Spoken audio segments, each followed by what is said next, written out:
ഇന്ന് ഭാരതം ഉണർന്നത് വളരെ ദുഃഖത്തോടെയാണ്. ഭാരതത്തിൻ്റെ പ്രിയപ്പെട്ട നടി ഷെഫാലി 42-ാം വയസ്സിൽ കാർഡിയാക് അറസ്റ്റായിട്ട് മരിച്ചു എന്നുള്ളൊരു വാർത്ത ഒരുപാട് പേരിൽ ഞെട്ടലുണ്ടാക്കിയിട്ടുണ്ട്. അപ്പോൾ ഈ കാർഡിയാക് അറസ്റ്റ് ഈ ചെറുപ്രായത്തിൽ എങ്ങനെ വരുന്നു എന്നുള്ളതാണ് പലർക്കുള്ളൊരു ആശങ്ക. അപ്പോൾ നമ്മുടെ ജീവിതത്തിൽ ഒരു ഗ്യാരണ്ടി ഇല്ലല്ലേ എന്നുള്ളൊരു ആശങ്ക പലരിലും ഉണ്ടാക്കുന്നുണ്ട്. അപ്പോൾ എന്താണ് സഡൻ കാർഡിയാക് അറസ്റ്റ് എന്ന് പറഞ്ഞാൽ? ഒരു വാണിങ്ങും ഇല്ലാതെ പെട്ടെന്ന് നമ്മുടെ ഇലക്ട്രിസിറ്റി അങ്ങോട്ട് സ്റ്റോപ്പായി പോകണമെന്നൊരവസ്ഥ വരുന്നത്. അതുപോലെ നമ്മളെ ഹൃദയം പെട്ടെന്ന് അങ്ങോട്ട് സ്റ്റോപ്പായി പോവാം. ഹൃദയം സ്റ്റോപ്പായി കഴിഞ്ഞാൽ പിന്നെ എന്തായിരിക്കും? പിന്നെ നമ്മുടെ ജീവനോടെ ഉണ്ടാവില്ലല്ലോ. ആ ഒരു അവസ്ഥയാണ് സഡൻ കാർഡിയാക് അറസ്റ്റ് എന്നുള്ളത്. ഏതൊക്കെ സാഹചര്യത്തിൽ ഇത് സംഭവിക്കാം? ഇപ്പോൾ പെട്ടെന്ന് നമ്മളെ ഹൃദയത്തിന് രക്തം സപ്ലൈ ചെയ്യുന്ന കൊറോണറി ആർട്ടറി, ആ രക്തക്കോയിലേക്ക് പെട്ടെന്നൊരു ബ്ലോക്ക് ഉണ്ടായി കഴിഞ്ഞാൽ എന്തായിരിക്കും സംഭവം? ആ ബ്ലോക്ക് ഉണ്ടായാൽ പിന്നെ അങ്ങോട്ട് രക്തം പോവില്ല.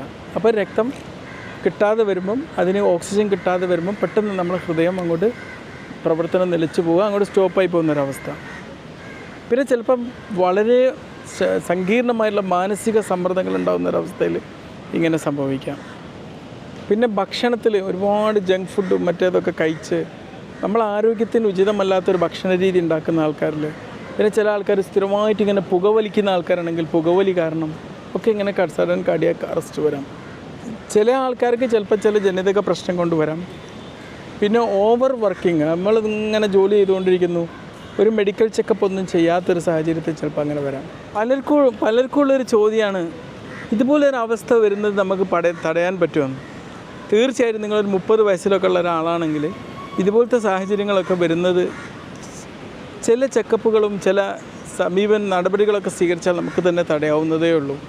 ഒന്നാമത്തേതായിട്ട് നമ്മൾ റെഗുലറായിട്ട് ഒരു ഹാർട്ട് ചെക്കപ്പ് ചെയ്യണം. ഹൃദയം ഒന്ന് ചെക്കപ്പ് ചെയ്യാം. പിന്നെ നമ്മളെ blood sugar, blood pressure, cholesterol ഇതൊക്കെ റെഗുലറായിട്ടൊന്ന് ചെക്ക് ചെയ്യാം. അത് കൂടുതലാണെങ്കിൽ അത് കുറക്കാനുള്ള നടപടികൾ നമ്മൾ സ്വീകരിക്കാം. പിന്നെ നമുക്ക് ശരിയായ രീതിയിൽ ഉറങ്ങുക, നല്ല രീതിയിൽ കറക്റ്റ് നമുക്ക് ആവശ്യത്തിലുള്ള അത്ര വ്യായാമം ചെയ്യുക. പിന്നെ നമ്മളെ ഹൃദയത്തിന് സൗഹൃദമായിട്ടുള്ള ഭക്ഷണം കഴിക്കുക, അല്ലാണ്ട് അപകടമൊന്നുമില്ലാത്ത നമ്മളെ നല്ല ഹെൽത്തി ആയിട്ടുള്ളൊരു ഭക്ഷണം നമ്മൾ ഫോളോ ചെയ്യുക. പിന്നെ ചിലപ്പോൾ ഒക്കെ നമ്മൾ അനുഭവിക്കുന്ന ചില വാർണിംഗ് സൈനുകൾ നമ്മൾ അവഗണിക്കരുത്. ഇപ്പോൾ കുറച്ചങ്ങോട്ട് നടക്കുമ്പോഴേക്ക് കിതപ്പ് വരിക, ചിലപ്പോൾ നെഞ്ചുവേദന അനുഭവപ്പെടുക, ചിലപ്പോൾ വല്ലാണ്ട് നമ്മൾ എന്തെങ്കിലുമൊക്കെ ചെയ്ത് കഴിഞ്ഞാൽ വല്ലാണ്ട് ഓവർ ക്ഷീണം അനുഭവപ്പെടുന്ന സാഹചര്യം, ഇതൊക്കെ നമ്മൾ അവഗണിക്കരുത്. ചിലപ്പം അതൊക്കെ ഇതുപോലുള്ള അപകടങ്ങളുള്ളതുകൊണ്ടാവാനുള്ള സാധ്യതയുണ്ട്. നമ്മളുടെ ഹൃദയം എന്ന് പറഞ്ഞു കഴിഞ്ഞാൽ നമ്മുടെ ജീവിതത്തിൻ്റെ ബാറ്ററിയാണ്. അതിന് ശരിയായ രീതിയിൽ ചാർജ് ചെയ്യണം.